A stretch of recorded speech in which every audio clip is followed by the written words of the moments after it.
Fake ന്യൂസിലേക്ക് ഏവർക്കും സ്വാഗതം.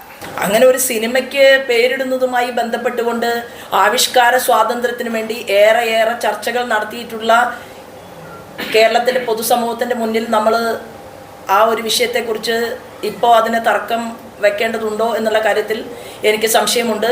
മാത്രവുമല്ല, ഞാൻ ആഗ്രഹിക്കുന്നത്, ഭാരതീയ ജനതാ പാർട്ടി ആഗ്രഹിക്കുന്നത്, ഇവിടെ ഞങ്ങളുടെ പ്രസ്ഥാനത്തിൻ്റെ പഞ്ചതത്വങ്ങളിൽ ഒന്ന് എന്ന് പറയുന്നത് ഭാവാത്മക മതേതരത്വം എന്നുള്ള പോയിൻ്റാണ്. ആ ഭാവാത്മക മതേതരത്വത്തോടു കൂടി ഞങ്ങളുടെ പ്രസ്ഥാനം മുന്നോട്ട് പോകുമ്പോൾ ഞങ്ങൾ ആഗ്രഹിക്കുന്നത്, നിങ്ങൾ ചോദിക്കുന്ന ഒരു ചോദ്യത്തിൻ്റെ കമൻറ്റിൽ നിന്ന് പോലും പഠിക്കാത്ത ഒരു വിഷയത്തെക്കുറിച്ച് അഭിപ്രായം പറയണം എന്ന് ഞാൻ ഇപ്പോൾ തൽക്കാലം അതിനെക്കുറിച്ച് എനിക്കറിയില്ല. അപ്പം ഞാൻ അറിയാത്ത, കാണാത്ത ഒരു വസ്തുതയെക്കുറിച്ച് എനിക്ക് പറയാൻ സാധിക്കില്ല. എന്നാൽ നമുക്ക് ഒട്ടേറെ പെൺകുട്ടികൾ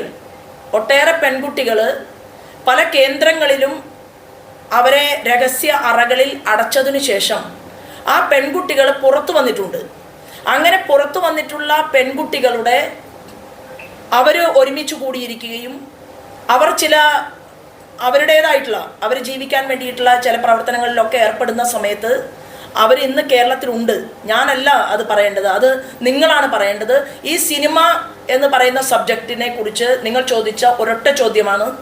ആ ചോദ്യത്തിൻ്റെ എൻ്റെ ആൻസർ എന്ന് പറയുന്നത്, ആ സിനിമ മുഴുവനായിട്ട് കണ്ടതിന് ശേഷം മാത്രമേ ഞാൻ ആ വിഷയത്തിൽ മറുപടി പറയൂ.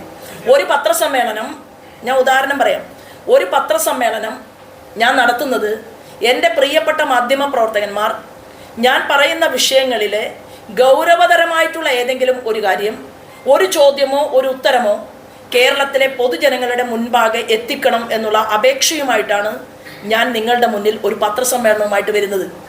മറ്റൊരു വാർത്തയുമായി വീണ്ടും കണ്ടുമുട്ടാം. അതുവരെ എല്ലാവർക്കും നന്ദി, നമസ്കാരം.